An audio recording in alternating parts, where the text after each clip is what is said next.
today I visited Gracefield School in Lower Hutt with Communications and Information Technology Minister Amy Adams.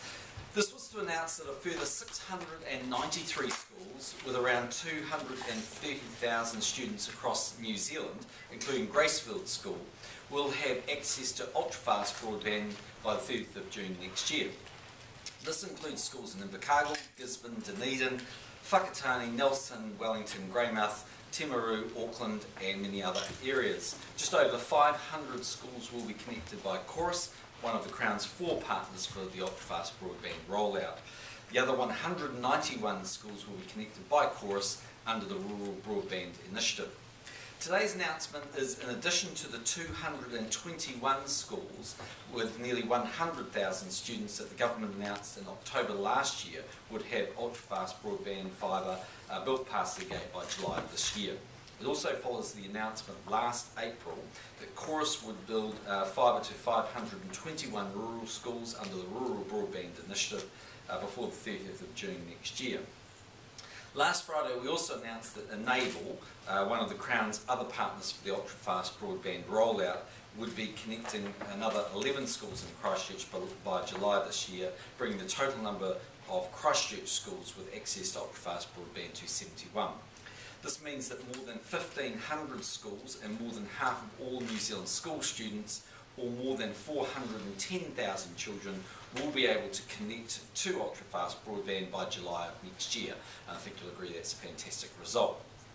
Today's announcement is part of the National-led Government's $1.5 billion commitment to nationwide ultra-fast broadband with speeds over 100 megabytes per second. Building a more competitive and productive economy is one of the National-led Government's 4 key priorities for our second term, and the rollout of ultra-fast broadband is a significant component of this.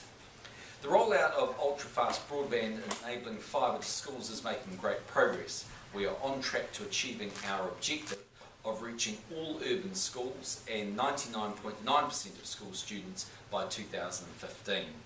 The 60 remaining remote schools will also be connected by wireless or satellite by 2015.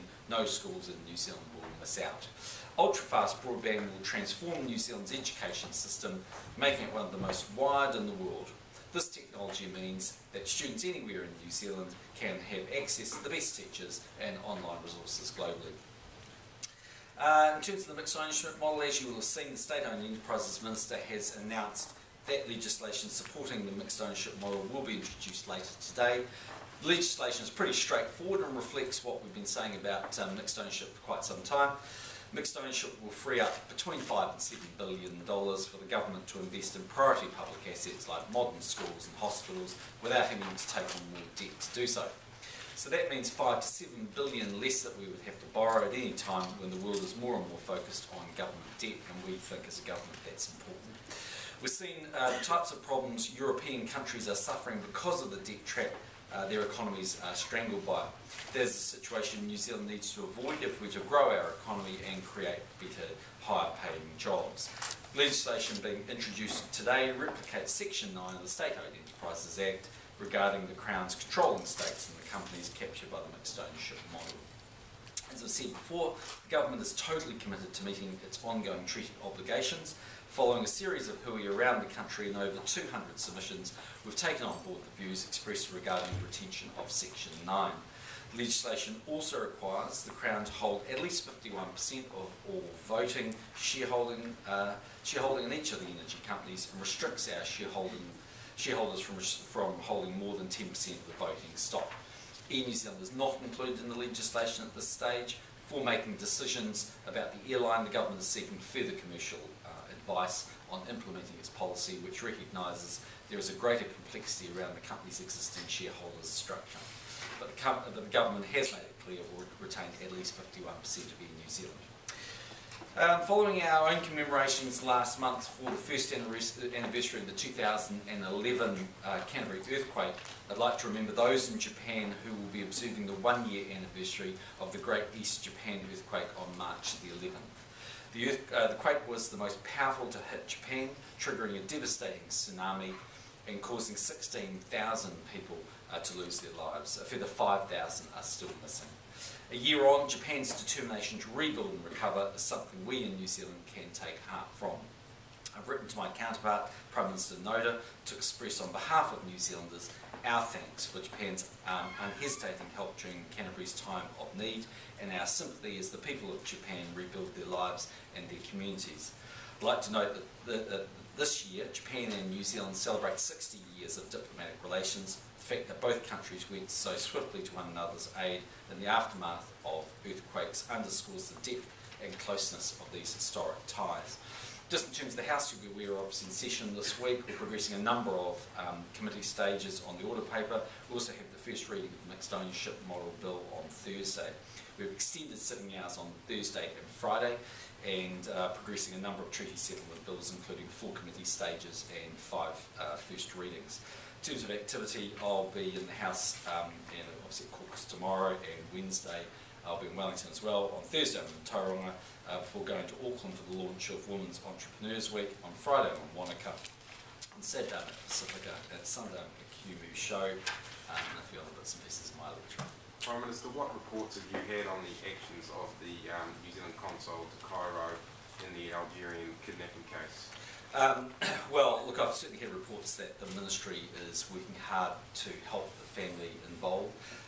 You'll be aware it's a very complex child custody dispute, and we're doing our very, very best to give support and to give help.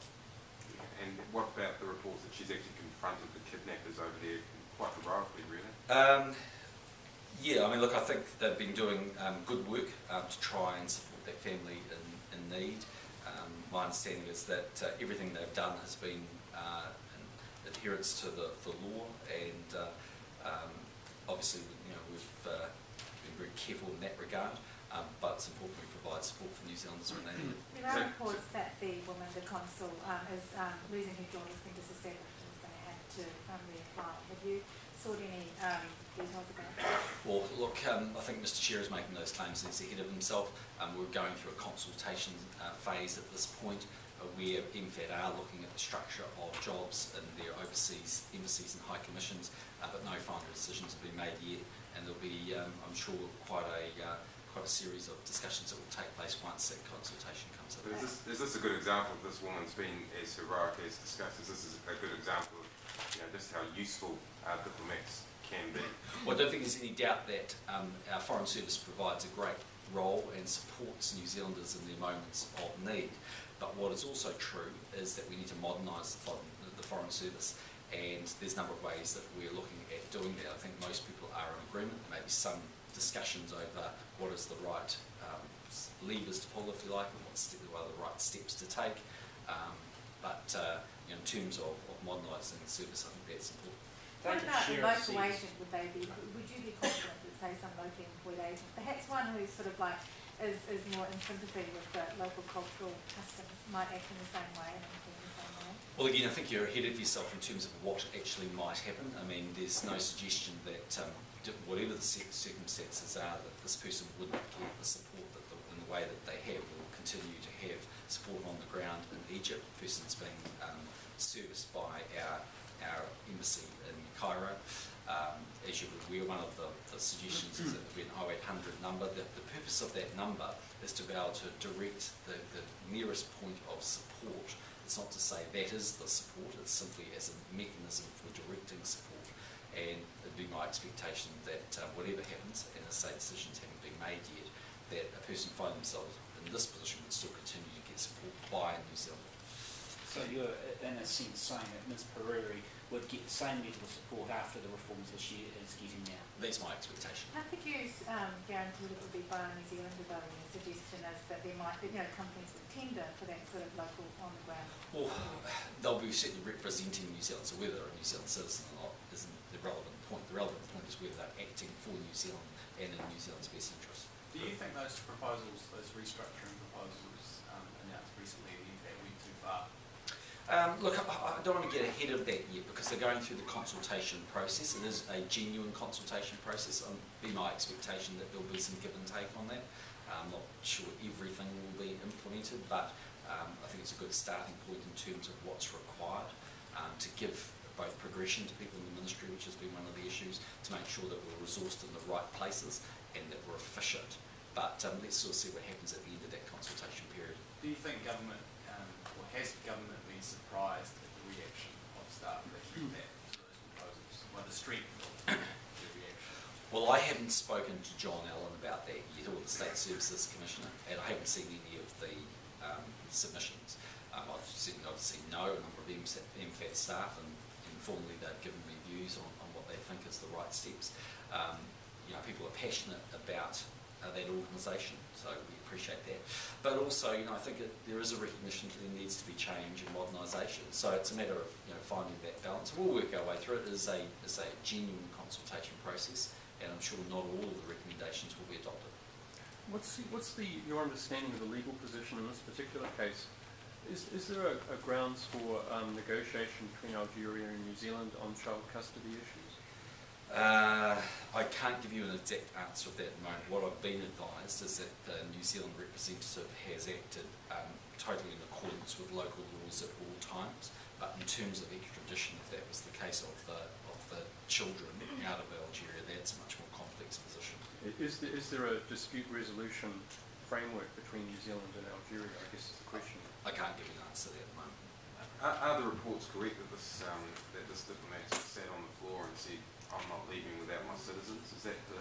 Well, I haven't been formally advised of that, so I don't know. I've read it in the paper, but I can't tell whether it's accurate or not. I just know that there's been ongoing engagement for quite a period of time, and they've been doing the best. Prime Minister, on the partial privatisation program, it's been suggested by a political columnist with reasonable connections to a high level in your party that one of the essential reasons for the program is to allow these companies to sell their know-how overseas. Yep. Is that the case? And if so, what is preventing them from doing that already, given they're really into pretty well with Southern Hydro, not that long ago? Well, certainly one of the reasons is that we think these companies can actually expand their activities overseas. And the thing that's stopping them at the moment is we're a fundamentally capital-strapped government. So we have some resources to put in if they want to go and expand their activities, like micro-power and use their geothermal technology overseas. But we wouldn't necessarily want to fund all of that. And we think that the rigour that both listing on the stock exchange, external analysis and private sector shareholders brings to the party would give it a greater robustness about any offshore expansion that might occur. You don't believe formation of subsidiaries along the lines of what was suggested, for example, by Trevor Mallard in the last government would be able to achieve that? Well, that's always an option, and you could theoretically do it in that way. So, the parent company could own, subsidiary companies which had different capital structure.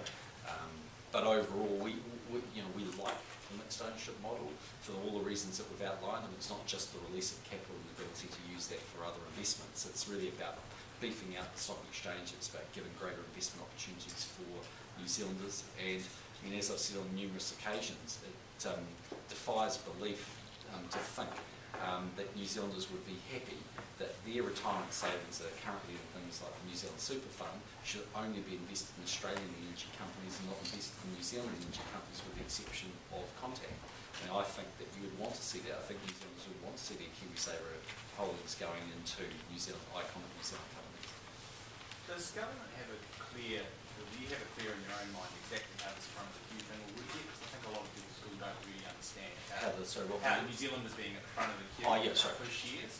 I mean, I personally haven't seen the legislation yet, but presumably it doesn't appear that it's going to be something in the legislation. So, are you able to shed any light? Yeah, so it wouldn't be required to be in legislation, because that's really the amendment of the SOE Act moving these companies into the appendix of the Public Finance Act. But yes, the government is working with our financial advisors, the companies that are the lead agencies and the investment banks, on making sure we prioritise New Zealanders. I mean, one of the things that we'll have to come up with relatively quickly is what's the minimum parcel of shares that we're prepared to sell to mum and dad. What would be the scaling of that? But hypothetically, pick a number that's quite achievable for a lot of New Zealanders. Certainly give them a commitment that they wouldn't be scaled. You may well say that they are subject to other incentives, loyalty bonuses and things. So there's lots of things you could do. around those individual retail investors. Then on top of that, of course, you've got New Zealand domestic institutions and obviously KiwiSaver accounts, those sorts of things, iwi in that other category. So you were never envisaging having something in the legislation that would have created a mechanism for mums and dads, Kiwi mums and dads at the front of the queue? No, you don't need it in the legislation. You need to practically have it because it's essentially the application of the policy, and New Zealanders will judge us on how well we execute that policy, but it's not necessary to have it in the legislation. So you're still considering bonuses or loyalty schemes that are still in the mix? We haven't ruled anything out yet. I mean, obviously it will depend on on the shareholders and what we think is appropriate or not. Again, we're getting advice from the Treasury and from the investment bankers on those and other tools that are available. And have you had discussions on the size of parcels, possible size? Cabinet hasn't yet. Have you seen anything? I haven't seen anything yet, but I've got a figure in my mind. We'll see how it goes. What's that figure? Turn another day. When is that mechanism due to be announced, though? Treasury had earlier indicated that we were likely to see it this month. Yeah, I don't know exactly when it'll come out. I haven't seen anything from Treasury either. Minister of Finance hasn't mentioned anything to me yet. They're working on it. Any discussions on the second company to be floated? Not yet. Because it was between Mighty River and Genesis to be the first one, Yeah. generally, so should we assume it? Well, the issue was with Meridian is it's got a new chief executive, so there's some thought whether that should be slightly later, but yeah, the options are limited. Let it be Genesis and Meridian. It looks now as if Air New Zealand will be last. I don't think you can guarantee by saying that. Solar Energy's got some issues we need to work through as well, so we'll just see how that goes. What's your reaction to the vandalism of the war graves in Libya? It's potentially very distressing, well, it's certainly very distressing anyway. It's potentially distressing from a New Zealand perspective. I'm advised that there may be up to 11 New Zealand graves in Benghazi. They are administered by the War Graves Commission, and obviously if there's any damage, we want to see those graves restored, but it's kind of shameful act of violence. When will you know if there's been any damage to the grave? They are going to report back to us very soon. I think that the process they've got to go and actually visit the site, I guess, and identify exactly which graves have been desecrated and which ones haven't. What do you think of the fact that Helen Clark has chosen to hold a presentation here in the Peterette this evening? From one Prime Minister to another. I'm very relaxed about it. It's fine. She'll use it. She knows the territory well. I think she's being nostalgic. Well, you never know. Have you set a date with your public service speech? I'm advised by my people today that they've got a date, and it's very soon. Next week? Could be, yes. The government's is It's getting closer. Apparently they were beavering away at the weekend. The government's making some changes around immigration categories and requirements, adult, child, adult, sibling and parent categories. Yeah. To be introduced July this year. The Immigration Minister has indicated that the sponsorship level to cover those applicants will be in the vicinity of $30,000. Does that not disadvantage Pacific immigrants to New Zealand to come up with that sort of sum of money? Well, I think the first point I'd make is it's true that the Cabinet has had discussions and in principle signed off on changes to the immigration policy in relation to migrants coming to New Zealand. And what's also true is that we see migration as a good way of supplementing both skills and capital to help grow the economy. What hasn't happened is that policy hasn't begun to be implemented yet, because there are a number of governments that we need to have discussions with. But for the most part, we're comfortable that we've got the balance about right to ensure that those that come to New Zealand can be relatively self-sufficient unless they're coming on the basis of refugee status. We obviously, the government provides complete wraparound support. So it's about getting that balance right. But you would expect on the basis of that sponsorship level to have fewer Pacific Islanders coming in on that category? There's complications with different countries, so I wouldn't draw that conclusion just yet, but that's part of the discussions we're maybe having with a number of governments. Just to go, can I just go back to the partial asset sales question and getting in the front of the queue?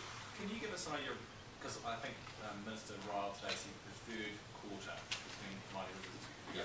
Are we going right up to the line in terms of telling us when that front of the queue thing is going to be, how that's going to work? So we told Well, it's not a matter of tell us. it's not a matter of going right up the line, but if we argue it's third quarter in terms of when the first of the mixed ownership model companies can can be floated, then obviously we've got plenty of time in one sense. The second thing is that we just need to work through that advice and be aware that Bill's likely to be with the select committee for around about 4 months, maybe a little less if we return but in that sort of order of magnitude. So there's quite a bit of time, and the Treasury's been working on that, just simply hasn't presented a paper yet. Minister of Finance may have had a bit of early advice, but he hasn't spoken to me about it. And how much sensitivity is there around the effect on price? So how much does that play into it? Because as we know, famously, the Minister referred to it being best guess or best estimate. Yeah. So how much is that playing into the questions around price? Well, what's clear is the government's, while it's trying to get a good return and trying to get a fair price for these assets, it's not maximising its absolute return, because if it was doing that, it would 100% sell the companies. By retaining majority control effectively and keeping the whip hand, that does have some impact on depressing the price. And so that's just a cost that we pay for maintaining majority control of these companies. But look, over time, obviously we're going to work to get the best price we can within that framework. And you're dropping the corporate responsibility clauses from the SOE Act in this new legislation. I mean, is there even much point in these clauses? Do you think they had much effect on the SOE? Well, effectively, the NZ Stock Exchange has its own rules around corporate responsibilities. That's the first thing. Secondly, we're going to be the majority shareholder, so our expectations are going to continue to be high, that we would expect these companies to operate well. And if you think about a company like New Zealand, no one would argue they're anything other than a sort of model corporate citizen. You look at what they did around the Christchurch earthquakes, and yet they're not subject to a corporate responsibility clause as was defined in the SOE Act. So, look, I'm very comfortable that those companies will operate as good corporate citizens and do the right thing. Would moving that corporate responsibility clause across in a similar way to Section 9, would that have affected the return, the price you got, do you think? I don't think so overly, but it was just, what we're trying to do is replicate a situation where, for the most part, those companies look like a normally listed company on the New Zealand Stock Exchange, notwithstanding that we're the largest shareholder in those companies. And they wouldn't have had they had that clause in, because presumably shareholders would be concerned that the government could intervene and force the SOE to behave other than commercially? Well, I don't know whether it would have been read that way. It's just that they don't have it at the moment. I mean, what is true is a company listed on NZX signs up to a series of rules, and one of them is that they're good corporate citizens. But there's no point in us duplicating and doing different things. I mean, the idea is to make these companies look like normal companies that are listed on the exchange. They just happen to be companies where the majority and largest shareholder is the New Zealand government. What are the particular issues that Solid Energy needs to look through? I'm just not in a position to want to run through those today. Was Pikers River one? No, not necessarily. Is there any possibility of splitting off those lignite ideas and just voting that part of the company which is actually operational? No, I wouldn't want to draw any conclusions today. Is there any uncertainty around the safety of their mine operations?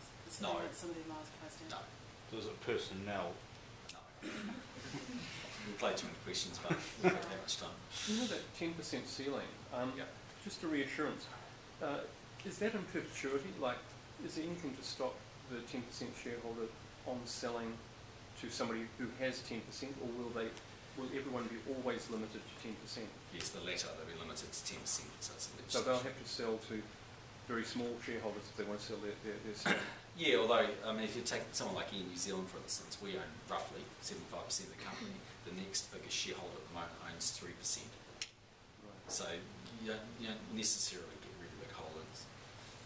You may get people wanting to bump up towards 10%. That's quite a lot for some of these companies.